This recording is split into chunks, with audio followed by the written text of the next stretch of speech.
Hotmart Cast en español, lo que realmente necesitas para crecer con tu producto digital. ¿Para qué soy buena? Que además le sirve a alguien más y además alguien está dispuesto a pagar. Y si se juntan esas tres cosas, nirvana. Bienvenidos a esta primera temporada de Hotmart Cast en español, ese podcast en donde ustedes van a poder lograr escalar sus negocios digitales o, si aún no tienen un negocio digital, iniciarlo con toda la fuerza. Y para eso es que tenemos a los mejores invitados que los van a poder ayudar a llevar esos negocios a ese siguiente nivel. Y el día de hoy tengo una invitada que estoy seguro que les va a ayudar muchísimo a que eso pueda pasar. Por si por ahí en casa tenemos a alguien que no la conoce, ella es Carla Berman, es una figura empresarial de México con una trayectoria impresionante. Ingeniera industrial de formación y con un MBA de Harvard Business School, ha ocupado roles de liderazgo en compañías de renombre como Google, SoftBank, CNN y Expansión, y ha sido inversionista y mentora en diversas startups exitosas de la región. Actualmente es miembro del board de Arcos Dorados y Mendel, consejera de Endeavor México y una de las Sharks más reconocidas de Shark Tank México. Además, es co-host de uno de los podcasts más importantes en la región, White Paper 10, es madre también de 5 hijas y un ejemplo de cómo se pueden combinar la vida profesional y personal. Así que recibamos con esa bienvenida calurosa Carla. Carla, muy felices y emocionados de que estés aquí con nosotros. Yo también, muchísimas gracias. Sabes que acá te queremos, que esta es tu casa y pues nada, el objetivo justo de este podcast es que toda esa gente que ya tiene sus negocios pero los quiere escalar o esa gente que está iniciando, pues de alguna manera de este podcast salga con algo que ellos puedan empezar a poner en práctica para que justamente pues puedan lograr eso, sus sueños, sus objetivos. Yo sé que tú eres una mujer que lo ha logrado, que lo ha conseguido, así que pues felices de poder escuchar y aprender de ti. Y además no están ustedes para saberlo ni yo para contarlo, pero estamos en el espacio físico donde grabé mi primer curso de Hotmart, entonces me siento literalmente como en casa.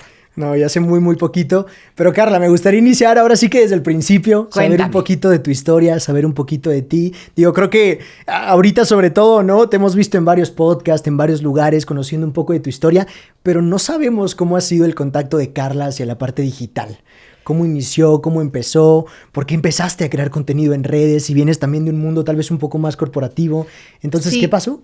Pues mira, yo cuando iba en la secundaria, mi materia favorita era álgebra. O sea, yo amo el álgebra. No sé, me encantaba el álgebra y entonces yo pensé que quería estudiar matemáticas para ser maestra de álgebra. Uh-huh.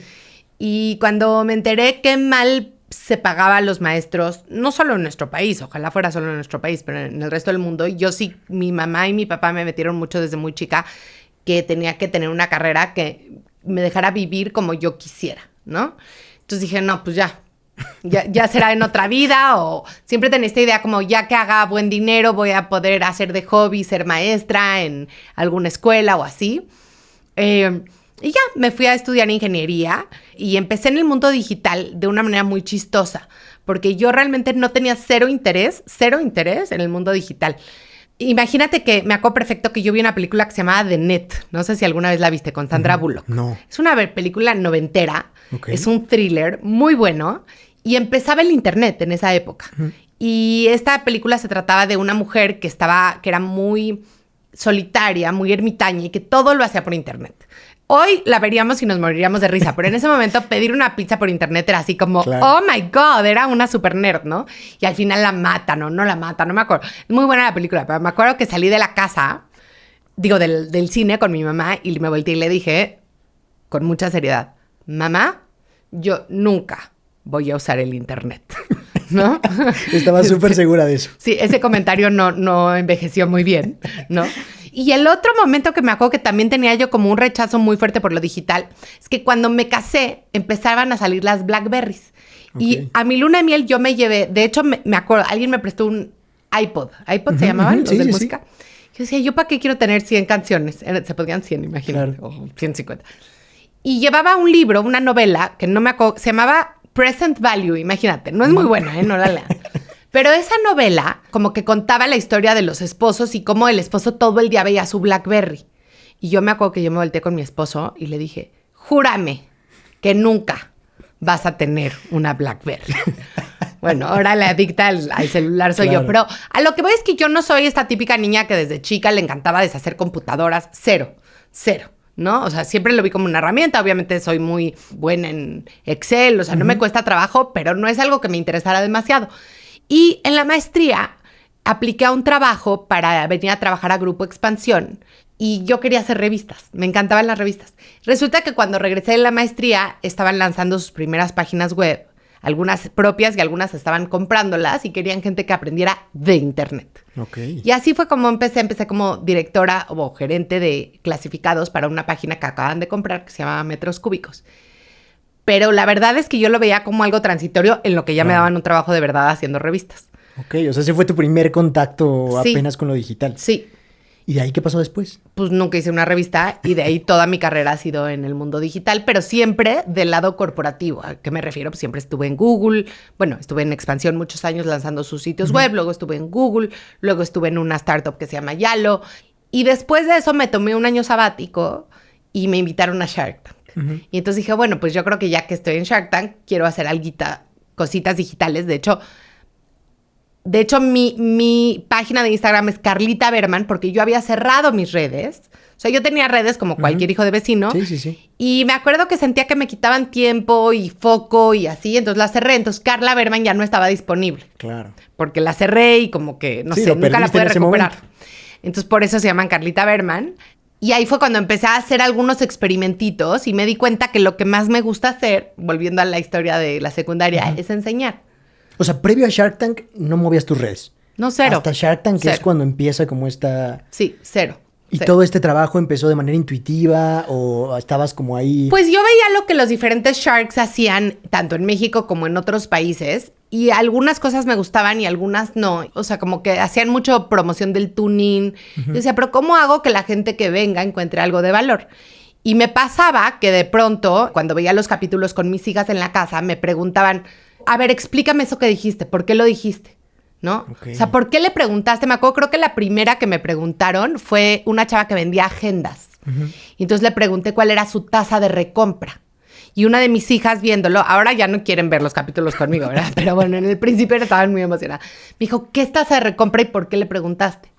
Entonces dije, Entonces dije, a ver, entonces hice una edición del video donde salía cuando yo le preguntaba a la chava de las agendas cuál era su tasa de recompra y luego me grabé a mí con mi celular diciendo, ¿por qué le pregunté qué es tasa de recompra? ¿Qué es tasa de recompra y por qué es importante? ¿No? Entonces ya expliqué que sobre todo para un negocio de agendas, pues donde cada año compras la agenda, pues yo quería saber realmente si nada más eran los despistados que la compraban por primera vez o si era un producto que la gente amaba.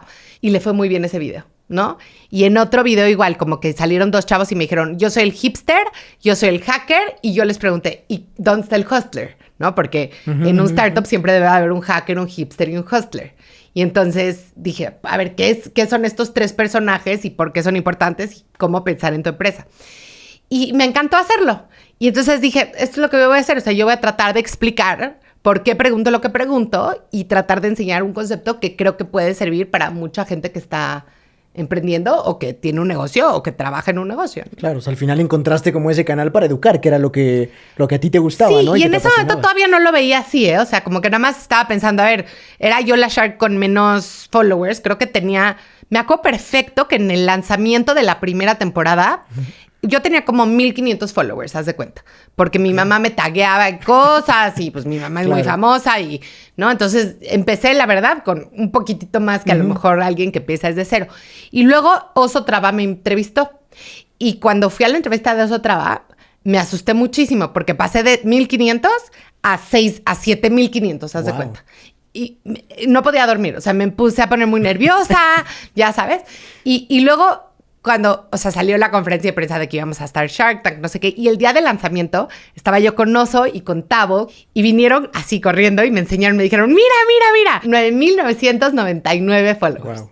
Y me acuerdo perfecto que yo dije, ya, 10,000, qué felicidad, o sea, 10,000 es...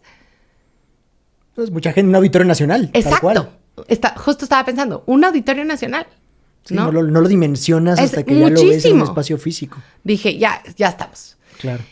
Y eso es bien importante. Uno se da cuenta de lo que es bueno también cuando le pregunta a otra gente y escucha a otra gente. Entonces, cuando la gente me empezaba a escribir, me encanta cómo explicas, lo explicas muy fácil, eres muy buena maestra. O muchos me ponen así como, ojalá mi maestra de la uni me explicara así. Claro. Y dije, claro, lo que estoy haciendo es justo ser una maestra. Sí, claro. ¿No? No, y al final, como te apasionaba, era fácil para ti hacerlo, transmitirlo, y yo creo que eso también lo notaba la gente. Ahora, en este primer momento, claro, no todo es positivo tal vez, ¿no? Porque No. así como empiezan a llegar muy buenos comentarios, también viene esta parte del hate, ¿no? Y pues sí, el bullying cibernético de alguna forma. ¿Cómo fue también lidiar con esa parte tal vez un poco más oscura cuando tú no estabas acostumbrada a eso? Mira, yo creo que ha sido muy poquita, o sea, en términos cuantitativos, pero claro que yo creo que la gente tenemos la deformación de fijarnos mucho en lo negativo, ¿no? Entonces puedes tener 10 comentarios positivos, pero alguien te pone uno feo. Claro, sí, el foco está ahí. El foco está ahí, ¿no? Me acuerdo en la entrevista de Oso que me criticaron, no mucho, pero por decir muchas cosas en inglés, Okay. ¿no? Y por esta cosa como hablar mucho desde el privilegio, que sí. O sea, yo creo que cualquier persona en nuestro país que tiene acceso a una educación universitaria ya es privilegiado. Claro, sí, totalmente. Y entonces, ¿qué? Más bien hay que pensar, ¿qué haces con ese privilegio, no? O sea, porque tampoco te puedes latiguear porque tuviste la buena suerte. Entonces, ¿qué puedes hacer con ese privilegio? A lo mejor no puedes resolver claramente los problemas del país, pero sí puedes poner un granito de arena y es lo que yo trato de hacer. Y sí, la verdad, con muchísima responsabilidad. O sea, hoy en día que tengo en Instagram 150,000 followers, creo, 120,000, y en TikTok como 250,000, o sea, yo sí creo que es muchísima responsabilidad. Es muchísima responsabilidad tener un micrófono abierto, salir en un podcast. Trato de no cagarla demasiado, pero hay veces que uno la caga, o sea, ¿no? Y de aportar un poquito de lo que... Pues sí, porque he sido muy estudiosa, no me quito mérito. Y dos, porque sí tuve acceso a muy buenos maestros, a muy buenos libros. Me gusta leer, me inculcaron el hábito de la lectura desde muy chiquita, que es un hábito que si no se te inculca desde chiquita, luego te cuesta trabajo. Y de hecho, ahorita estoy pensando en un nuevo proyecto para justo que tiene que ver con lectura. Y pues estoy feliz. O sea, de verdad estoy muy contenta y también... Estoy muy agradecida con Hotmart porque ustedes me empujaron a hacer este primer curso. Ya tengo que hacer el segundo. Pero ha sido de las experiencias más satisfactorias de mi vida. Antes de que nos platiques como a mucha mayor profundidad toda esta parte, sí me gustaría también un poco entender cómo llegó esta idea de, ok, ahora de hacer contenido a hacer un curso digital. Porque realmente con la idea, digo, sé que tú hablaste con Juan Lombana, si mal no recuerdo, ¿no? Le comentaste ahí como esta inquietud. ¿De dónde salió esa inquietud? Pues... de varias partes. Yo evalué, en mis trabajos anteriores, evalué muchas plataformas de e-learning. Y no les iba muy bien, ¿no? La pasaban medio mal. Muchas de ellas incluso ya han quebrado, otras están ahí medio pivoteando su modelo de negocios. Y entonces, un día platicando con Juan, justamente, y con Oso también, me hablaban de que ellos estaban vendiendo sus cursos. Yo decía, pero ¿cómo? O sea, ¿cómo si a las plataformas que nosotros vimos que están fundadas por, ya sabes, puro niño de pedigrí, ¿no? De las mejores universidades les va mal. Y el insight que ellos dos me dieron, de alguna manera, es que, y creo que pasa exactamente lo mismo en las escuelas, que no es la materia, es el maestro. O sea, al final del día todos nosotros tenemos un maestro del cual nos acordamos y no es porque era nuestra materia favorita, o sea, pero es porque su estilo de enseñar con mi estilo de aprender hacían match y porque algo mágico había ahí. Entonces, no es tomar cursos de inteligencia artificial, es tomar cursos de inteligencia artificial con Juan Lombana que te echa sus chistes, o sea, son tan malos. Le escribo cada vez que saca uno. El otro día, tengo que ver esto en mi celular porque estaba demasiado bueno y se lo mandé y le dije, ahora sí No, es el peor chiste que he oído en mi vida. Lo que te atrapa al final, ¿no? Es eso, justamente, ¿no? O sea, no te lo cuenta como cualquier otra persona, sino sus cursos sabes que tienen un sello muy característico, ¿no? Y al final eso es lo que ayuda a que venda como vende y a que logre hacer lo que hoy tiene, ¿no? De alguna forma. estaba yo tomando su curso, ¿no? Y entonces algo dijo de, ya le entendí, por IA, ¿no? Entonces le dije, me cagué de la risa, ¿qué teto eres? ¿No? Pero claro. Sí, y creo que pasa lo mismo, o sea, mis mejores maestros de la universidad, a lo mejor una era de simulación de Monte Carlo. Si hoy me matas y me dices, haz una simulación de Monte Carlo, no lo puedo hacer, pero en ese momento fue muy importante. Entonces ahí fue cuando dije, es el maestro, ¿no? No es solo el contenido, no es de que, es que aquí puedes encontrar 4,000 cursos de 1,000 cosas. Y a mí me pasó lo mismo cuando yo me inscribí a la escuela, digamos, del profesor Galloway, de Scott Galloway, de Prof. Galloway. Y me encantaban sus cursos, pero luego los de sus otros maestros no me gustaban tantos. Entonces dije, pues, ¿por qué no? Let's give it a shot, ¿no? Claro. ¿En ese momento lo pensabas más como hobby o sabías que realmente sí había negocio como en esta parte de los productos digitales? ¿Cómo era esa parte? Las dos cosas. O sea, dije, a ver, vamos a ver, pero y si no pasa nada, ¿no? Digo, obviamente con muy buenas prácticas que ustedes me ayudaron muchísimo, pero el primer curso fue un exitazo, la clase gratuita, hubo más de 7,000 personas en simultáneo, ¿no? Tuvimos una alta tasa de conversión, lo cual para mí fue fantástico porque me dio cierta validación y estuvo padrísimo. O sea, estuvo padrísimo, me divertí muchísimo, me agoté muchísimo. Dar clases es agotador. Yo, cuando me quedé sin trabajo, lo primero que hice fue ir a dar clases a una prepa, a mi prepa, de hecho. Y yo estaba agotada porque te toma muchísima energía, ¿no? Claro. Y alguien me dijo, la mejor manera de aprender algo es enseñarlo, porque entonces te pones mucha responsabilidad de aprenderlo mejor. O sea, no es lo mismo si ya lo sabes que ahora cómo lo voy a enseñar, ¿no? Claro. Entonces, fueron buenas sorpresas por todos lados. Fue una buena sorpresa a nivel negocio, fue una buena sorpresa a nivel aprendizaje, a nivel personal, ¿no? En este proceso, y más que tal vez tú venías de justo otro mundo, no sabías un poco cómo se lanzaba un curso, ¿qué fue lo que más se te dificultó en ese proceso previo a empezar a dar el curso, a empezar a dar las clases? ¿O había miedos tal vez que tú tenías en la entrega? Yo creo que hay mucho miedo en mí y creo que en muchas personas del juicio. ¿Por qué me siento como con este síndrome del impostor? ¿No? Okay. Y creo que todos podemos pensar en nuestra preparatoria, en la universidad donde fuimos. Teníamos maestros muy buenos, algunos que cumplían y algunos muy malos, ¿no? Y yo no creo que el maestro muy malo le daba vergüenza ir a enseñar algo, aunque a lo mejor era malísimo o ni siquiera sabía bien su materia. La diferencia aquí es que te expones a un escaparate muy abierto, ¿sí? O sea, si tú piensas, ¿por qué te debería de dar pena dar un curso si tienes muchísimos amigos que dan cursos en una escuela, en una universidad, y que a lo mejor son peores instructores que tú? Pero ellos solo los ven, ¿no? Los 20 30, alumnos que tienen en 4 paredes. Entonces, creo que estar en un escaparate muy abierto da mucho nervio, ¿no? O sea, porque ¿qué tal si te equivocas? ¿Y qué tal si te critican? ¿Y qué tal si esto? ¿Y qué tal si lo otro? Y porque hoy, yo siempre digo en mis conferencias, hablando del tema de ratings, rankings y reviews, que aún si tú no vendes por internet o no eres un doctor en Doctoralia, la gente te está calificando. Que tú no puedas ver el número de estrellitas y no puedas leer las reseñas, no quiere decir que esas reseñas no existan, que son lo que nos decimos los unos a los otros. Pero verlas, sí, ¿no? Da más miedo y es a lo mejor enfrentarte también a esas inseguridades que uno tiene en ese. Y mira, cuando yo trabajaba en YouTube al principio, las marcas se ponían muy nerviosas de los comentarios en YouTube. Y en YouTube hay una funcionalidad que tú puedes apagar los comentarios. Y muchas las apagaban. Y me acuerdo que lo que nosotros les decíamos era, ¿pero no prefieres saber? Claro. O sea, es que igual lo piensan, igual lo dicen. Que tu comercial está malísimo, que tu producto es pésimo.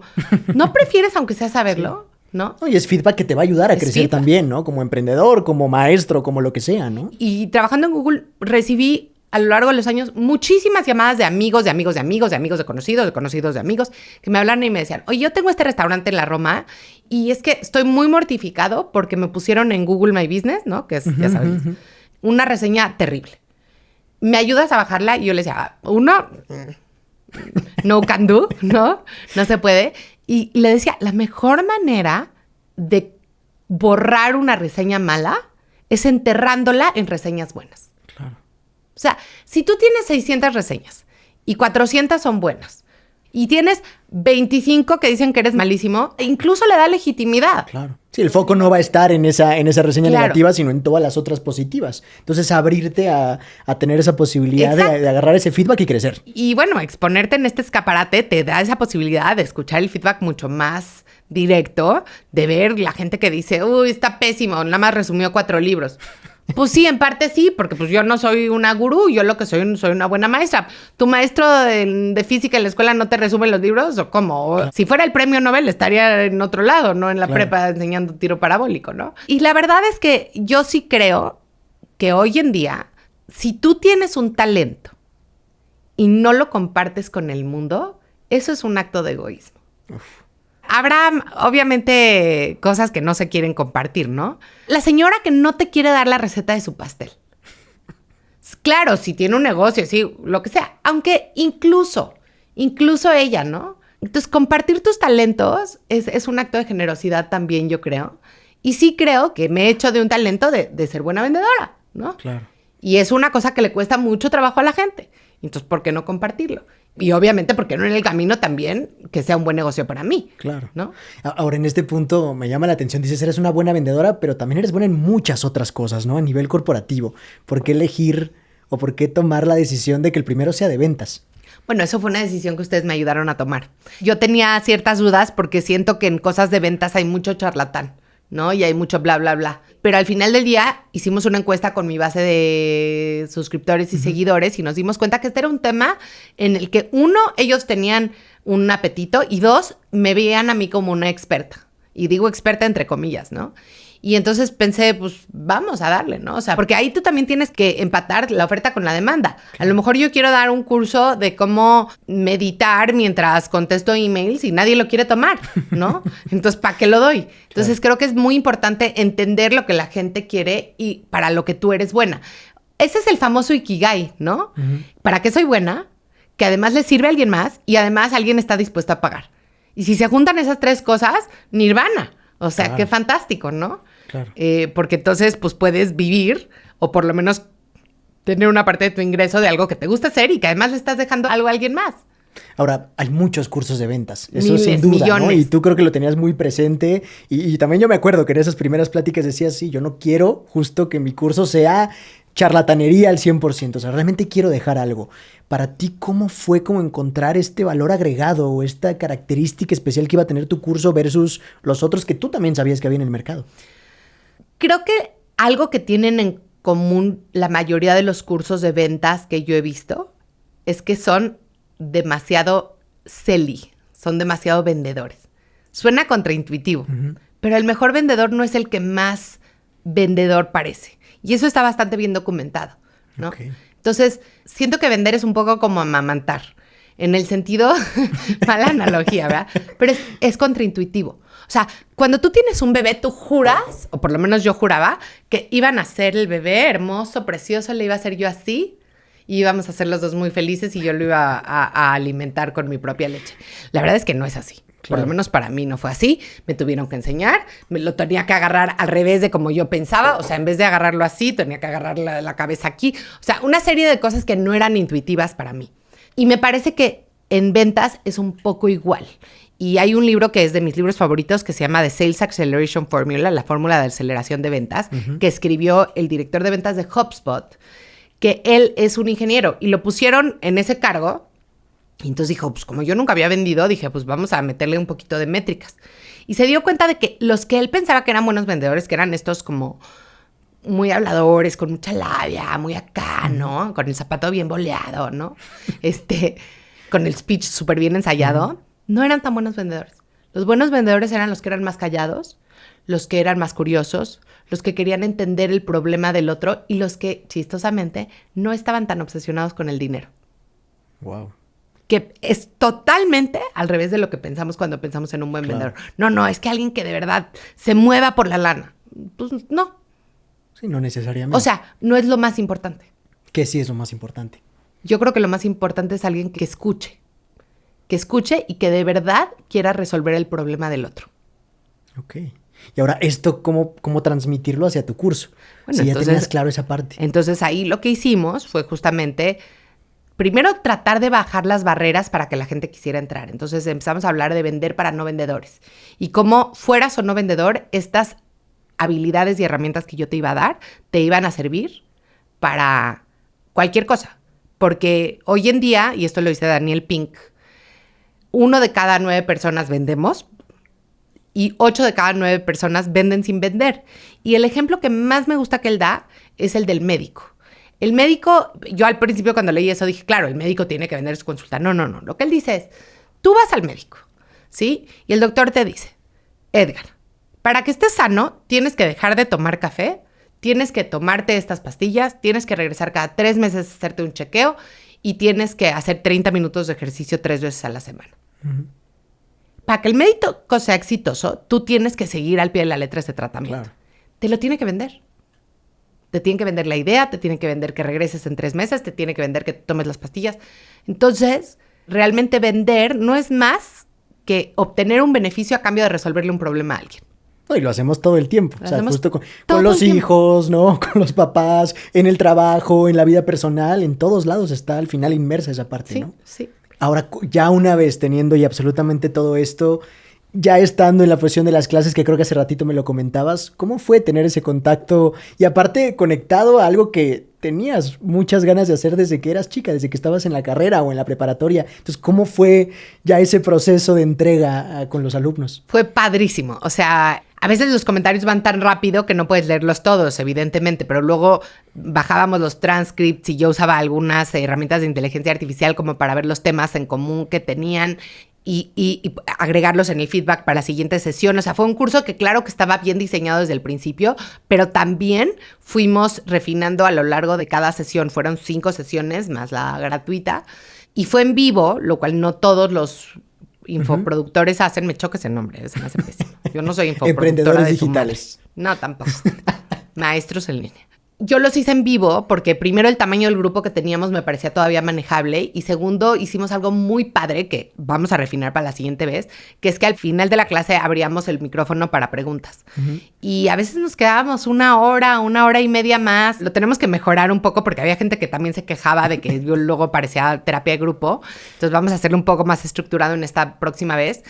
Pero tener ese contacto con los alumnos, entender qué les había servido, también escuchar otras cosas que a lo mejor no tocamos y que nos pueden servir para los siguientes cursos, me sirvió muchísimo, ¿no? Claro. O sea, hoy que ya lo hiciste, ¿no? Y que lo ves a lo mejor de alguna manera en retrospectiva, ¿te hubiera gustado tal vez hacerlo mejor pregrabado en lugar de tener ese contacto? ¿Por qué? Porque, a ver, y te digo, tengo otro proyecto que tiene que ver con lectura que voy a hacer pregrabado, que no va a ser un curso. Pero al final yo creo que lo que más, cuando quieres ser maestro, necesitas tener esa retroalimentación. Por lo menos por ahora yo creo que voy a seguir haciendo, y claro, tengo otros cursos pregrabados también, pero el feeling de tus alumnos, entender qué tipo de profesiones tienen, para qué están usando tus herramientas, creo que para mí no tiene mucho sustituto. Claro. No, yo veía el valor, o sea, lo que dice Carla ahorita de las 2 horas que se pasaba, ¿no? Contestando preguntas y respuestas es real, o sea, eran 2, 3 horas, pero que al final creo que ese feedback te ayudó bastante para lo que vas a construir, creo que más adelante, ¿no? Entonces, ahora ya teniendo como esta visión un poco más general, ¿qué viene ahorita para Carla? O sea, ¿hacia dónde ves? Digo, ya que también te diste cuenta que sí se puede vivir de eso que te habían dicho en un momento que no. Entonces... Me urge mi placa, quiero esa placa. La siguiente edición del curso de ventas para no vendedores, yo creo que va a salir, vamos a empezar la promoción antes de que finalice el año y seguramente va a ser el año que entra. Me lo han pedido bastante. Creo que hay cierto factor de escasez que vale la pena tener. O sea, yo no quiero estar todo el tiempo vendiendo algo porque no me gusta que me vendan a mí todo el tiempo algo, ¿no? Claro. O sea, creo que hay cierto valor en que estas cosas fue muy cansado, ¿no? Y me tomé tiempo para recalentar y yo creo que lo voy a hacer 2 veces al año seguramente y a lo mejor habrá otros cursos como hijitos de esos mismos para niveles más avanzados. Estoy hablando con otros expertos de ventas que no tienen nada que ver con el mundo digital, pero que son grandes maestros que han manejado equipos de ventas gigantes y para hacer como una academia de ventas. Claro. Entonces, mi sueño es tener una academia de ventas digital para, si tú vendes B2B, vas a encontrar B2B, si a lo mejor vendes B2C, si a lo mejor vendes solamente online. Se requieren las mismas habilidades de base y luego habilidades específicas bastante diferentes para cada uno de estos casos de uso, ¿no? Y creo que hay mucho que hacer al respecto. Claro. Hoy, ¿cómo ves también el mundo digital en este sentido? O sea, hoy que ya se abrió como esta puerta, ¿cuál crees que sea la evolución que va a tener como toda esta parte en unos años? Y también con todas estas nuevas herramientas que hoy estamos viendo, justo de inteligencia artificial y otro tipo de cuestiones. ¿Crees que esto ya tiene un tope y que estamos más bien viendo los últimos años de esto y empezar a decrecer? ¿O cómo ves esta parte de los productos digitales? No, yo creo que la educación va a cambiar para siempre. Hoy en día puedes tener acceso a educación totalmente gratuita de quizás los mejores instructores de la historia, ¿no? En una plataforma como TED. Después de eso, puedes tener acceso a educación muy buena, con muy buenos maestros, en plataformas como Hotmart, por ejemplo. Y entonces yo creo que el negocio de la educación o la estructura de la educación va a cambiar profundamente. Muchas escuelas que hoy en día la gente va porque pues es a la que me admitieron o es para la que me alcanza o es la que me queda cerca, su propuesta de valor va a dejar de ser atractiva. O sea, yo creo que los Harvards de este mundo siempre van a tener un espacio, porque sí hay cosas que creo que son insustituibles, pero van a seguir siendo para muy poquita gente, ¿no? Pero si tú ibas a la Universidad Patito de Tejocotitlán, ¿no? Porque era la que te quedaba cerca, pues a lo mejor dices, a ver, de gastarme, no sé cuánto costará, 10,000 pesos al semestre, ¿qué tal si esos 10,000 pesos me compro este curso y este curso y este curso y voy a aprender muchísimo? Ahora, todavía no llegamos al punto donde haya un tercero que te avale, claro, que eso tiene cierta validez, pero va a pasar. Vas a tener una situación donde la gente motivada va a poder estar mucho mejor preparada que antes. claro. Hace unos años el MIT, que es la mejor universidad de ciencias del mundo, sacó un programa, no sé en qué va, era un piloto, donde voltearon el modelo de admisión. Entonces, haz de cuenta que en vez de decir, a ver, que apliquen 100,000 estudiantes para de esos 100,000 estudiantes aceptar a 10,000 y que de esos 10,000 puedan venir 5,000, ¿sí? Dijeron, no. Vamos a hacerlo al revés. ¿Quieres estudiar ingeniería electromagnética? Listo, ahí están los 3 primeros cursos en línea. Son gratis. Sí, ahí están los videos pregrabados, todo. Si pasas el examen, ¿sí? Casi que te conseguimos una beca para que te vengas a estudiar y el resto. Wow. Ahora, yo tomé en la primera iteración, espero que vayan mucho mejor, pero yo tomé el primero de algo de ciencia de datos y sí, ya sabes, no, sí, no estoy tan inteligente como yo pensaba. Claro, ¿no? sí, no era para cualquiera. No. Pero al final de ahí ya te estás dando cuenta cómo está cambiando justo el modelo, ¿no? Y ya no es lo que antes era. Exacto. ¿Y por qué no? A ver, si alguien hoy puede contestar un examen de cómo ser abogado, ¿qué importa dónde estudió? Claro.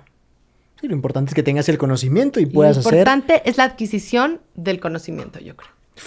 Y ahí va otra sorpresa que estamos preparando, porque justo lo que estamos preparando, no sé si ya para vamos a salir, es que vamos a tener una herramienta muy chingona, o sea, no es un test de revista Eres, ¿verdad?